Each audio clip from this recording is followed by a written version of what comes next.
ลองใจลูกเขยณทุ่งนากว้างชายหนุ่มร่างกายกำยำกำลังก้มหน้าก้มตาไถนาอย่างขมักเขม้นกับควายตัวหนึ่งซึ่งเป็นควายคู่ใจของเขาเฮ้ยไอ้พดมัวแต่ชักช้าอยู่ได้ไถนาให้เสร็จก่อนพระอาทิตย์ตกดินนะเว้ยไม่งั้นเอ็งอดกินข้าวเย็นแน่เสียงตวาดลั่นจากชายชราที่ยืนกอดอกอยู่ริมคันนา นายพจน์เงยหน้าขึ้นมามองก่อนจะรีบก้มลงไปไถนาด้วยความรวดเร็วครับครับพ่อผมจะพยายามทำให้เสร็จครับเท่าเรืองเป็นเศรษฐีประจำหมู่บ้านที่มีที่นาหลายร้อยไร่ลูกสาวคนเดียวชื่อว่าบัวบานซึ่งสวยที่สุดในละแวกนี้วันหนึ่งบัวบานได้ไปตักน้ำที่บ่อน้ำได้พบรักกับนายพจน์หนุ่มยากจนทั้งสองลักลอบคบหากันจนบัวบานตั้งท้องเท่าเรืองโกรธมากแต่ด้วยความรักลูกจำใจยอมยกบัวบานให้แต่งงานกับนายพจน์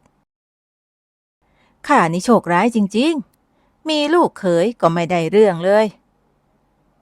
เท่าเรืองบ่นพึมพำก่อนจะเดินกลับบ้านไป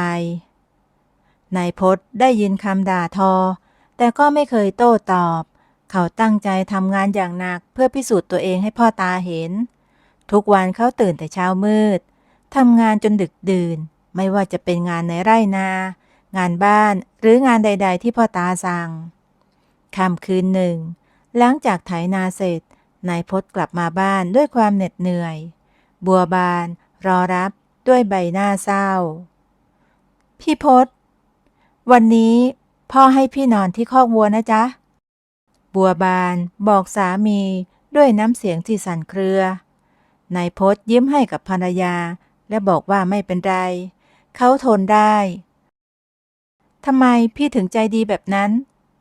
ทั้งที่พ่อแกล้งพี่ทุกวันนั่นก็เพราะพ่อเป็นพ่อของเองไงล่ะพ่อของเองก็เหมือนพ่อข้านั่นแหละข้าต้องกตัญญูต่อท่านนายพจน์ตอบด้วยรอยยิ้มก่อนจะเดินไปที่คอกวัวเท่าเรืองแอบฟังอยู่หลังฟ้ารู้สึกสะท้อนใจเล็กน้อยแต่ก็ยังไม่ยอมอ่อนข้อคิดในใจว่าข้าจะลองใจมันให้ถึงที่สุดดูซิว่ามันจะทนได้นานสักแค่ไหนคืนนั้นขณะที่นายพจน์นอนอยู่บนฟางในคอกวัว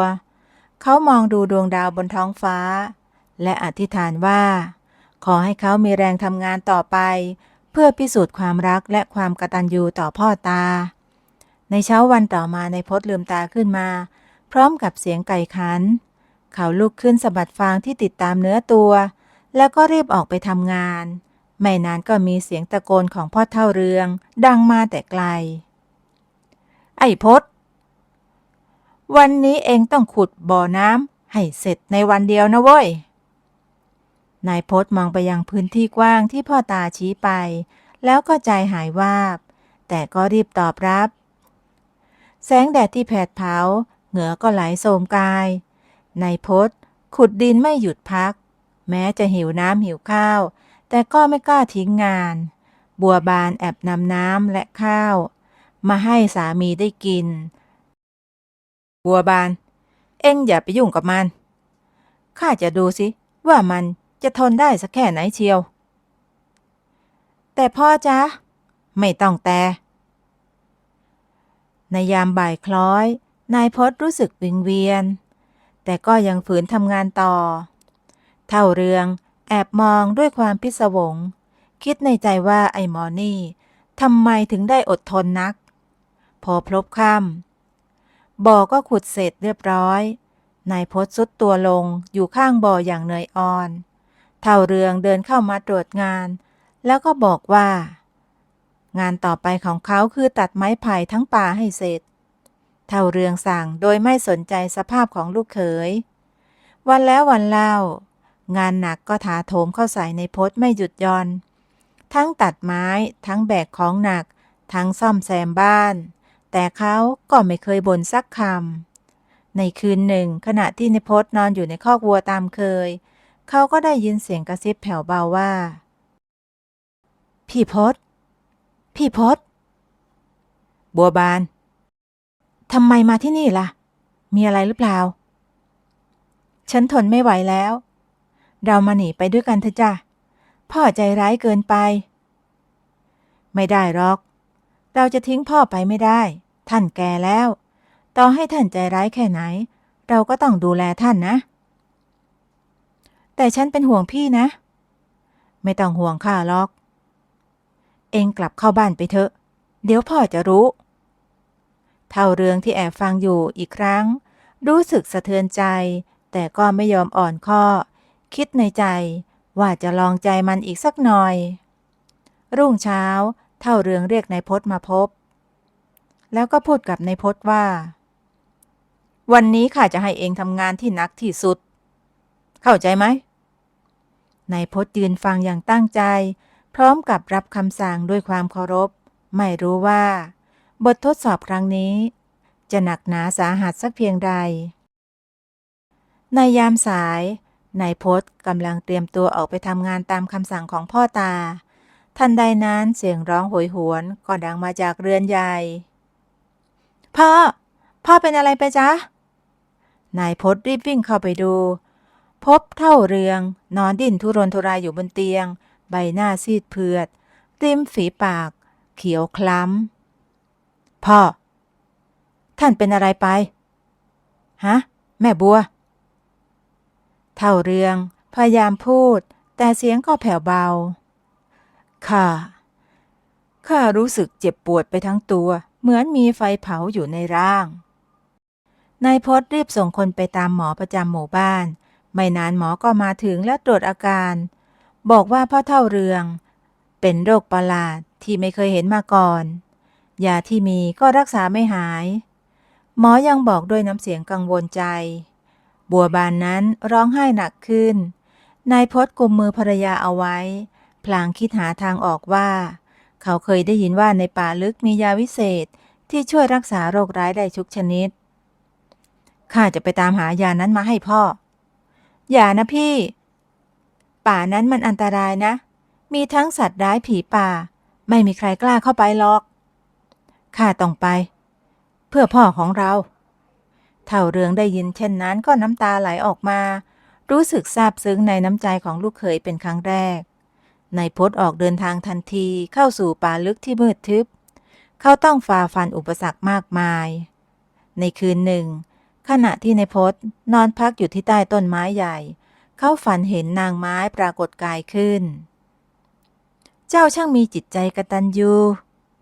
ยาวิเศษอยู่บนดอยสูงโน่นเจ้าต้องเด็ดดอกไม้สีทองที่บานเพียงดอกเดียวในรอบ100 ปีนายพจน์สะดุ้งตื่นด้วยความหวังใหม่เขามุ่งหน้าไปยังยอดเขาที่สูงที่สุดปีนป่ายอย่างยากลำบากในที่สุดก็เก็บดอกไม้สีทองเปล่งประกายระยิบมาได้1 ดอกด้วยความระมัดระวังนายพจน์นั้นเด็ดดอกไม้วิเศษเสร็จแล้วก็รีบเดินทางกลับบ้านทันทีหัวใจของเขาเต้นระทึกด้วยความตื่นเต้นและความหวังว่าจะช่วยพ่อตาได้ทันเมื่อกลับถึงบ้านนายพจน์ก็รีบนำดอกไม้มาต้มให้เท่าเรืองดื่มทุกคนลุ้นระทึกและคอยดูผลทันใดนั้นสีหน้าของเท่าเรืองก็เปลี่ยนไปความเจ็บปวดค่อยๆจางหายแววตากลับมามีชีวิตชีวาอีกครั้งข้าหายแล้วเท่าเรืองอุทานด้วยความดีใจบัวบานกอดพ่อพลางร้องไห้ด้วยความปลื้มปิตินายพจน์ยืนมองภาพตรงหน้าด้วยรอยยิ้มความสุขของครอบครัวคือรางวัลอันล้ำค่าที่สุดของเขาวันต่อมาเท่าเรืองก็นั่งอยู่บนเก้าอี้ไม้ตัวโปรดสีหน้าสดใสเป็นปกติไม่มีร่องรอยของความเจ็บปวดหลงเหลืออยู่ไอ้พจน์เอ็งเข้ามาใกล้ๆข้าหน่อยสิครับพ่อมีอะไรให้ผมรับใช้หรือครับเท่าเรืองจ้องมองหน้าลูกเขยอย่างพินิจก่อนจะเอ่ยด้วยน้ำเสียงที่สั่นเครือว่าข้าขอโทษที่เคยทำร้ายจิตใจเองมาตลอดข้าเห็นแก่ตัวคิดว่าเงินทองสำคัญที่สุดแต่เองสอนให้ข้ารู้ว่าความกตัญญูและความรักนั้นมีค่ายิ่งกว่าเองยอมเสี่ยงชีวิตเข้าป่าลึกเ พื่อหายามาช่วยข้าทั้งที่ข้าเคยทำร้ายเองมากมายข้าละอายใจยิ่งนักอย่าคิดมากไปเลยครับพ่อข้าเต็มใจทำทุกอย่างเพื่อพ่อพ่อก็คือพ่อของข้าพ่อของบัวบานก็เหมือนพ่อของข้านั่นแหละครับเท่าเรืองยิ้มทั้งน้ำตายื่นมือไปลูบศีรษะของลูกเขยเอ็งช่างเป็นคนดีสมควรเป็นทายาทของข้าแล้วบัวบานยืนฟังอยู่ข้างๆก็น้ำตาไหลออกมาด้วยความปลื้มเท่าเรืองลุกขึ้นยืนและพาเขาไปดูอะไรบางอย่างทั้ง3 คนเดินไปที่ห้องเก็บสมบัติเท่าเรืองเปิดหีบใหญ่เผยให้เห็นทองคำจำนวนมาก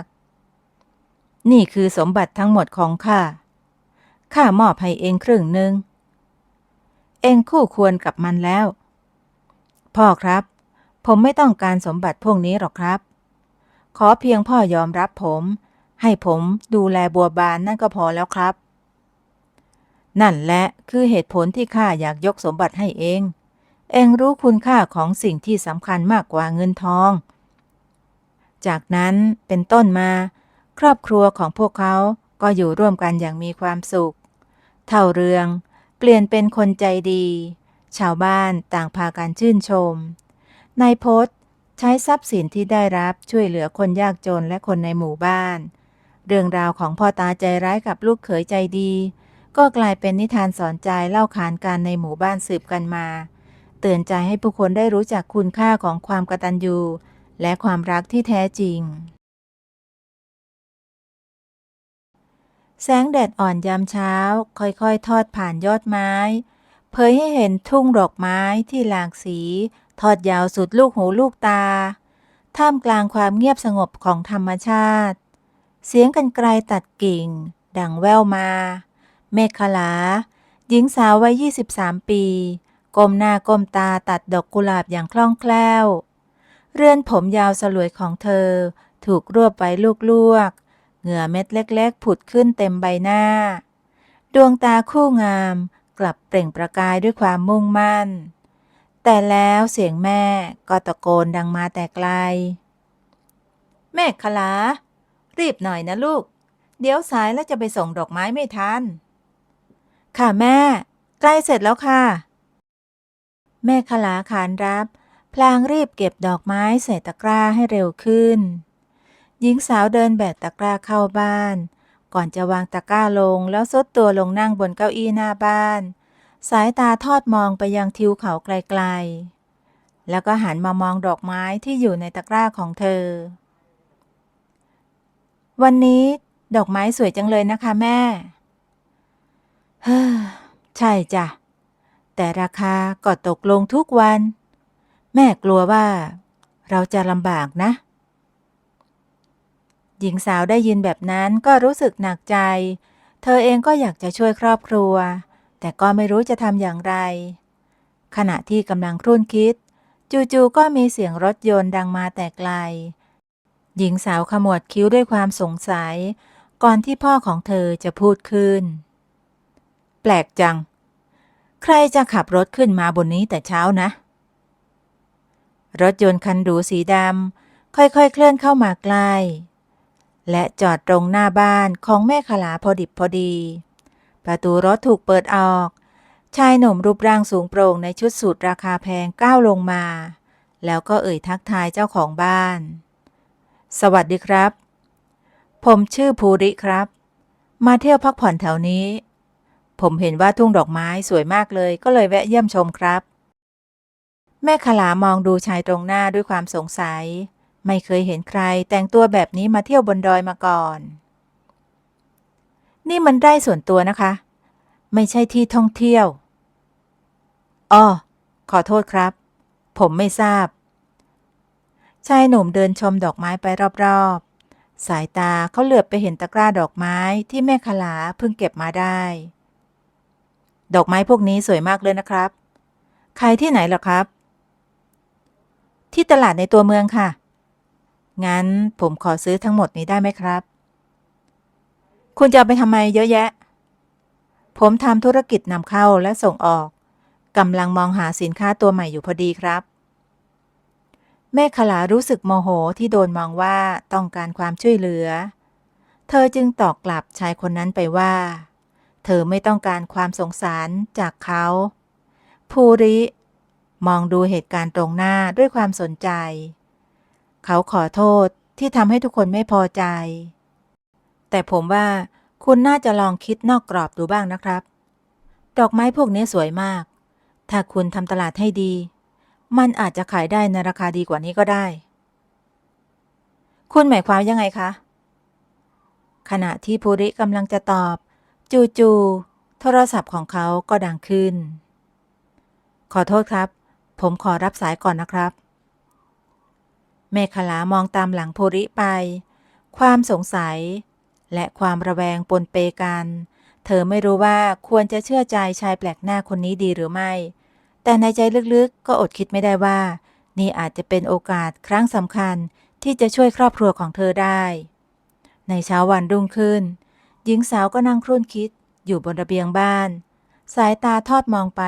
อย่างทุ่งดอกไม้เบื้องหน้าคำพูดของภูริยังก้องอยู่ในหูเธอหยิบนามบัตรที่เขาทิ้งไว้ให้ขึ้นมาดูจะไปจริงๆเหรอลูกหนูต้องลองดูค่ะแม่ถ้ามีโอกาสทำให้ชีวิตของเราดีขึ้นแม่เป็นห่วงแต่ถ้าลูกคิดดีแล้วก็ลองดูก็แล้วกันเมฆขลาขับรถมอเตอร์ไซค์คันเก่าๆลงจากดอยหัวใจเต้นระรัวด้วยความตื่นเต้นเมื่อมาถึงโรงแรมหรูในตัวเมืองเธอรู้สึกเหมือนหลุดเข้ามาในโลกอีกใบคุณเมฆขลาผมดีใจที่คุณมาค่ะ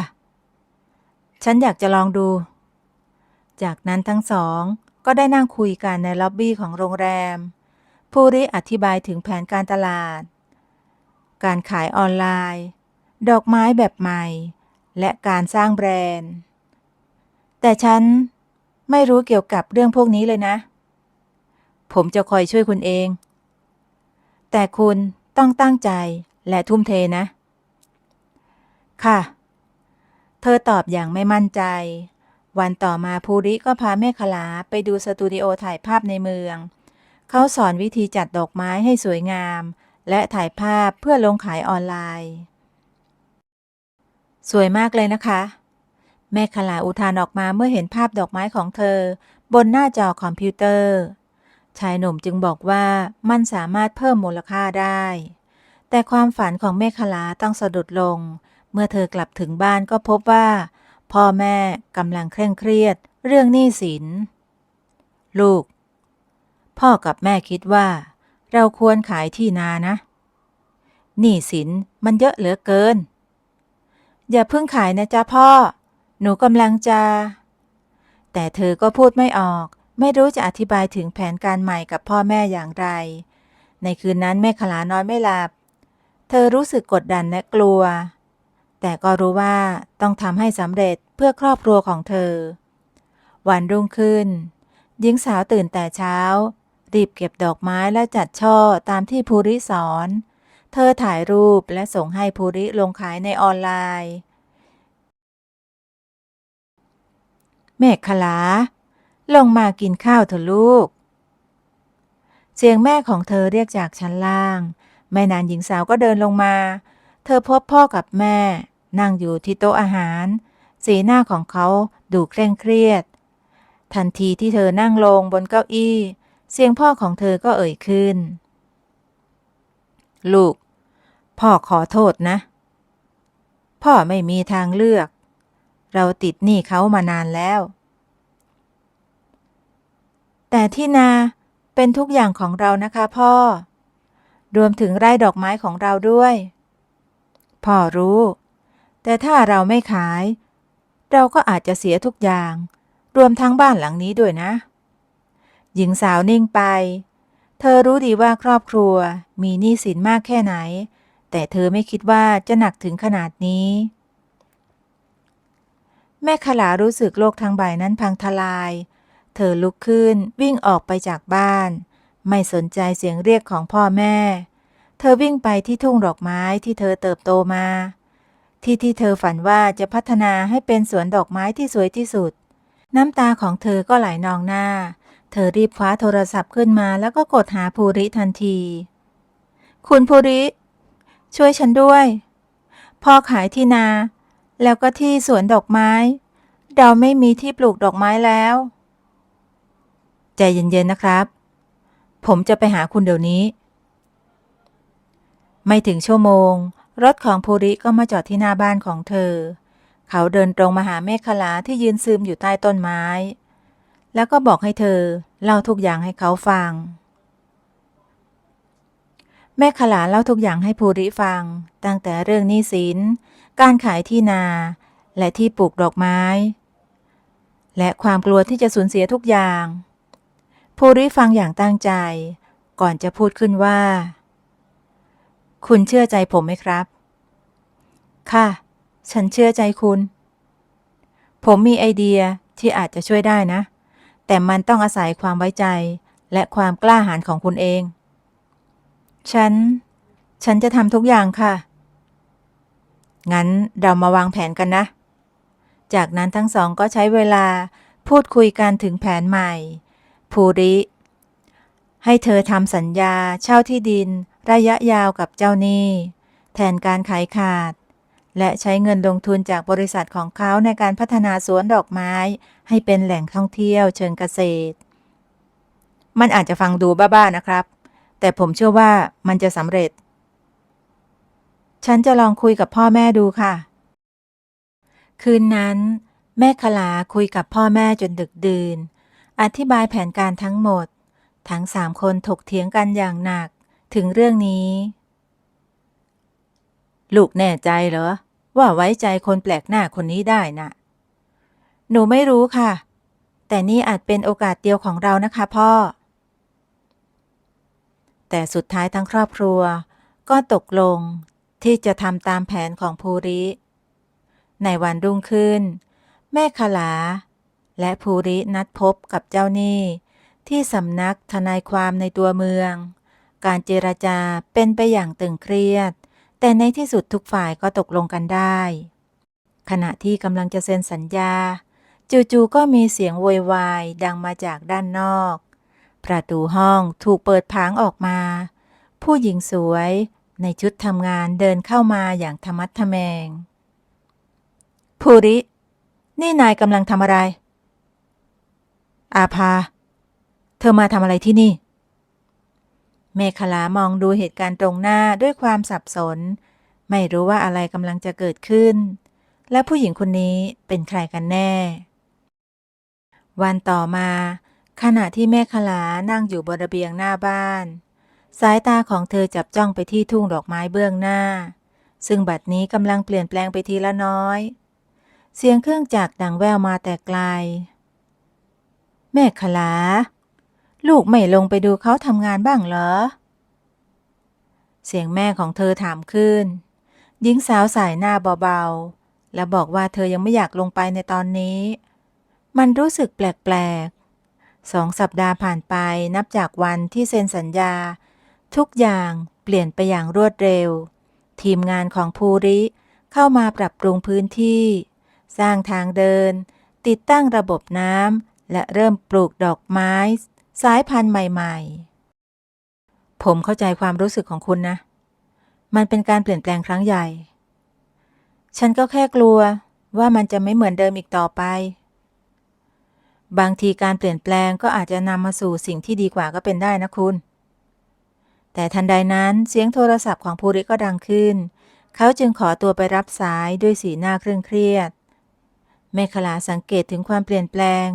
นึกถึงเหตุการณ์วันนั้นที่สำนักงานทนายความ ผู้หญิงที่ชื่ออาภา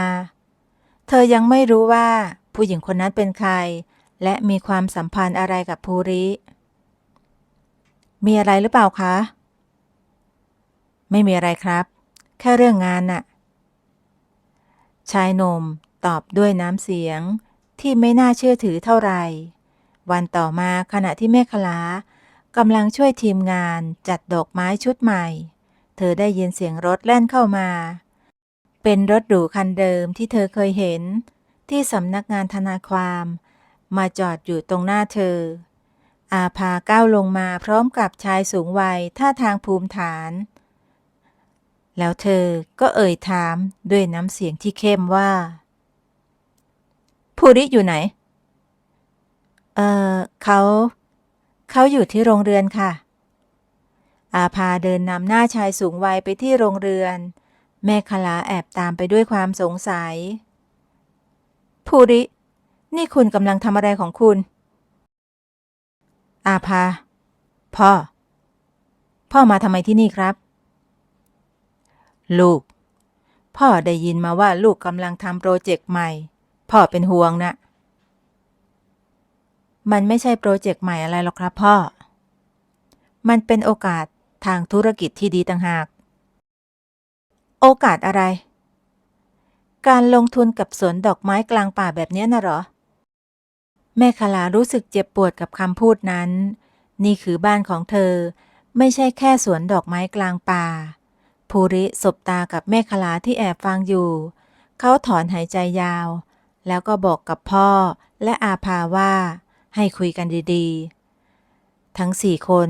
ย้ายไปนั่งคุยกันที่ระเบียงบ้านของเมฆลาบรรยากาศตึงเครียดภูริพยายามอธิบายถึงวิสัยทัศน์ของเขาการท่องเที่ยวเชิงเกษตรการสร้างแบรนด์ดอกไม้คุณภาพสูงแต่นี่มันเสี่ยงเกินไปนะลูกควรกลับมาทำงานที่บริษัทของครอบครัวจะดีกว่านะและแต่งงานกับฉันตามที่เราตกลงกันไว้นะอาภาเสริมขึ้นเมฆลา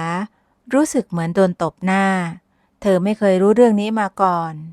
ภูริเงียบไปครู่หนึ่งผมขอเวลาอีกสักเดือนนะครับถ้าโปรเจกต์นี้ไปไม่รอดผมจะยอมทำตามที่พ่อต้องการ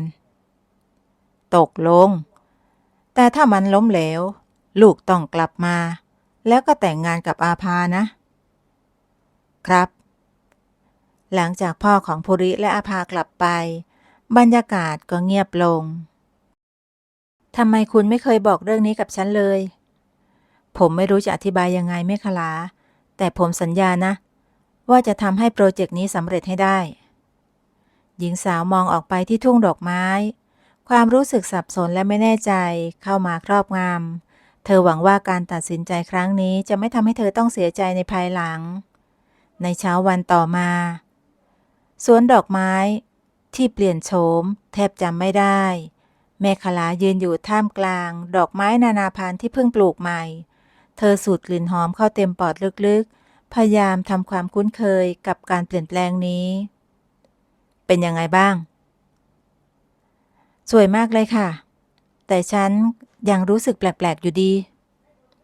เดี๋ยวก็ชินไปเองนั่นแหละวันนี้เรามีอะไรต้องทำอีกเยอะนะจากนั้นทั้งสองเดินกลับไปที่บ้านซึ่งบัดนี้ถูกดัดแปลงให้เป็นสำนักงานชั่วคราวทีมงานของภูริกำลังวุ่นวายกับการเตรียมงานเปิดตัวสวนดอกไม้แห่งใหม่แม่ขลามาดูนี่หน่อยสิลูกนี่แม่จัดดอกไม้สวยไหมของพ่อก็สวยนะลูกสวยมากเลยค่ะแม่ขลายิ้มและดีใจที่เห็นพ่อแม่ปรับตัวได้เร็วขึ้นในขณะที่ทุกคนกำลังยุ่งอยู่กับงานของตัวเองจู่ๆก็มีเสียงรถแล่นเข้ามาทุกคนหันไปมองเห็นรถของอาภาจอดอยู่ภูริถอนหายใจเดินออกไปต้อนรับมีอะไรอีกล่ะอาภาฉันมีข่าวไม่ดีมาบอกพ่อของนายไม่สบายน่ะพ่อเป็นอะไรมากหรือเปล่าหมอบอกว่าความดันสูงอาจจะเป็นความเครียดเรื่องของนายนะสิชายหนุ่มนิ่งไปสีหน้าเคร่งเครียดเมฆลาที่แอบฟังอยู่รู้สึกใจหายเธอไม่อยากให้เรื่องนี้ส่งผลกระทบต่อครอบครัวของภูริฉันว่านายกลับไปดูอาการของพ่อนายเถอะแล้วก็คิดทบทวนเรื่องโปรเจกต์นี้ด้วยก็ได้ภูริมองไปรอบๆสวนดอกไม้ที่กำลังจะเสร็จสมบูรณ์ก่อนจะสบตากับเมฆลาที่ยืนอยู่ไม่ไกลหลังจากที่ภูริจากไปเมฆลาก็รู้สึกเหมือนต้องแบกรับภาระอันหนักอึ้งแต่เธอรู้ดีว่านี่คือโอกาสที่จะพิสูจน์ตัวเองแม้จะมีอุปสรรคมากมายทั้งสภาพอากาศที่แปรปรวน ปัญหาการขนส่งและความกังวลของชาวบ้านแต่แม่ขลาก็ไม่ยอมแพ้คืนก่อนวันเปิดตัวสวนดอกไม้หญิงสาวก็นั่งอยู่ที่ระเบียงบ้านมองดูแสงไฟที่ส่องสว่างทั่วทั้งสวนเธอรู้สึกภาคภูมิใจกับสิ่งที่ทำมาตลอด1 เดือนลูกทำได้ดีมากเลยนะขอบคุณมากค่ะพ่อหนูแค่อยากให้ทุกอย่างดีขึ้นพ่อภูมิใจในตัวลูกมากเลยจากนั้นเสียงโทรศัพท์ของเมขลาก็ดังขึ้นเป็นสายจากภูริเขาบอกว่าวันรุ่งขึ้นจะมางานเปิดตัวและมีข่าวดีจะบอกด้วยแม่ขลายิ้มกว้างรู้สึกตื่นเต้นกับวันพรุ่งนี้เธอมองออกไปที่ทุ่งดอกไม้อีกครั้งดอกไม้แห่งความหวังกำลังจะเบ่งบานเต็มที่เช้าวันต่อมาแม่ขลายืนอยู่ที่หน้าประตูทางเข้าสวนแห่งใหม่หัวใจเต้นระรัวด้วยความตื่นเต้นและกังวลวันนี้คือวันเปิดตัวอย่างเป็นทางการพ่อของเธอและแม่ของเธอก็มาให้กำลังใจลูกสาวเป็นยังไงบ้างลูกตื่นเต้นไหม ตื่นเต้นมากๆเลยค่ะแม่แต่ก็กลัวว่าจะมีอะไรผิดพลาดไม่ต้องกลัวหรอกลูกทำได้ดีอยู่แล้วขณะที่กำลังพูดคุยกันเสียงรถยนต์ก็ดังขึ้นภูริขับรถมาจอดเขาก้าวลงมาพร้อมรอยยิ้มกว้างเยี่ยมมากเลยครับแม่ขลาสวยกว่าที่ผมคาดคิดไว้อีกเป็นเพราะทุกคนช่วยกันค่ะคุณภูริผมมีข่าวดีจะบอกคุณด้วยนะผมคุยกับพ่อแล้วท่านเห็นด้วยกับโปรเจกต์นี้และจะมาร่วมงานเปิดตัวด้วยจริงเหรอคะแล้วคุณอาภาล่ะคะเธอไม่เห็นด้วยเราเลยต้องยุติความสัมพันธ์กันผมเลือกที่จะทำตามหัวใจของผมเองแม่ขลารู้สึกใจเต้นแรงแต่ยังไม่ทันจะพูดอะไรเสียงรถยนต์คันใหญ่ก็ดังขึ้นรถบัสนำเที่ยวหลายคันแล่นเข้ามาจอดเริ่มกันเลยดีกว่าภูริตะโกนด้วยความดีใจงานเปิดตัวดำเนินไปอย่างคึกคักนักท่องเที่ยวทั้งชาวไทยและชาวต่างชาติทยอยเข้าชมสวนเสียงชื่นชมดังไปทั่วบริเวณแม่ขลาพานักท่องเที่ยวชื่นชมสวนและอธิบายถึงประวัติความเป็นมาและเรื่องราวของดอกไม้แต่ละชนิดเธอรู้สึกภูมิใจที่ได้เห็นรอยยิ้มและความประทับใจบนใบหน้าของผู้มาเยือนระหว่างนั้นภูริก็พาพ่อของเขาเดินชมสวนด้วยพ่อของเขายังชมว่าภูริทำได้ดีมากและภาคภูมิใจในตัวลูกชายคนนี้พ่อเข้าใจแล้วว่าทำไมลูกถึงได้ทุ่มเทกับงานนี้นักขอบคุณที่เข้าใจค่ะพ่อและในช่วงบ่ายของวันนั้นมีพิธีเปิดตัวอย่างเป็นทางการภูริขึ้นกล่าวบนเวทีเขาเล่าถึงแรงบันดาลใจและวิสัยทัศน์ของโครงการก่อนจะเรียกเมขลาขึ้นมาบนเวทีความสำเร็จของวันนี้เป็นของผู้หญิงคนนี้เธอคือหัวใจของโครงการนี้ครับแล้วเธอก็คือหัวใจของผมด้วยครับแม่ขลาได้ฟังก็รู้สึกตื้นตันใจเธอมองไปที่พ่อแม่ที่ยืนอยู่ในกลุ่มผู้ชมเห็นน้ำตาแห่งความภาคภูมิใจในดวงตาของท่านทั้งสองหลังจากพิธีการเสร็จสิ้นภูริพาแม่ขลาไปที่จุดชมวิวด้านบนของสวนพระอาทิตย์กำลังจะตกดินสีส้มแดงตัดกับท้องฟ้าและทุ่งดอกไม้เบื้องล่างช่างสวยงามยิ่งนักแม่ขลารู้สึกถึงความพลุ่งพล่านในใจภูริยิ้มกว้างก่อนจะโน้มตัวเข้ามาใกล้ริมฝีปากของทั้งสองแตะกันเบาๆท่ามกลางแสงสีส้มของพระอาทิตย์ตกดินณขณะนั้นแม่ขลารู้ว่าชีวิตของเธอกำลังจะเริ่มต้นบทใหม่บทที่เต็มไปด้วยความหวังและความรัก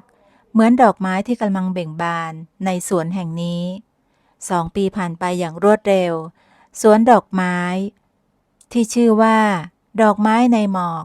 กลายเป็นสถานที่ท่องเที่ยวยอดนิยมของจังหวัดเชียงราย นักท่องเที่ยวจากทั่วโลกหลั่งไหลมาชื่นชมความงามของดอกไม้นานาพันธุ์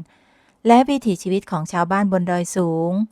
หญิงสาวยืนอยู่บนระเบียงบ้านหลังเดิมที่บัดนี้ได้ปรับปรุงเป็นพิพิธภัณฑ์เล็กๆเล่าเรื่องราวความเป็นมาของสวนแห่งนี้เธอมองออกไปอย่างทุ่งดอกไม้ข้างหน้าดวงตาเปี่ยมไปด้วยความภาคภูมิใจคิดอะไรอยู่หรอครับเสียงทุ้มของภูริดังขึ้นจากด้านหลังพร้อมกับวงแขนกว้างที่โอบกอดเอวเธอไว้หญิงสาวยิ้มกว้างหันไปสบตาสามีของเธอกำลังนึกถึงวันแรกที่เราเจอกันค่ะใครจะคิดว่าวันนี้จะมาถึงจุดนี้ได้ผมรู้ตั้งแต่แรกว่าคุณเป็นคนพิเศษทั้งสองยิ้มให้กันแล้วก็มองออกไปยังสวนดอกไม้ที่เต็มไปด้วยผู้คนนักท่องเที่ยวที่กำลังเดินชมดอกไม้ถ่ายรูปและเรียนรู้การปลูกดอกไม้จากชาวบ้านในพื้นที่ดอกไม้ในหมอกไม่เพียงแต่เป็นชื่อของสวนแห่งนี้แต่ยังเป็นสัญลักษณ์ของความฝันที่เป็นจริงความรักที่งอกงามและพลังแห่งการเปลี่ยนแปลงที่เริ่มต้นจากคนเล็กๆแต่มีหัวใจที่ยิ่งใหญ่และนี่คือจุดเริ่มต้นของบทใหม่ในชีวิตของเมขลาและภูริบทที่เต็มไปด้วยดอกไม้แห่งความหวังและความรักและการเติบโตที่จะบานสะพรั่งไปทั่วทุ่งในหุบเขาแห่งนี้และขยายไปสู่โลกกว้างต่อไปจบบริบูรณ์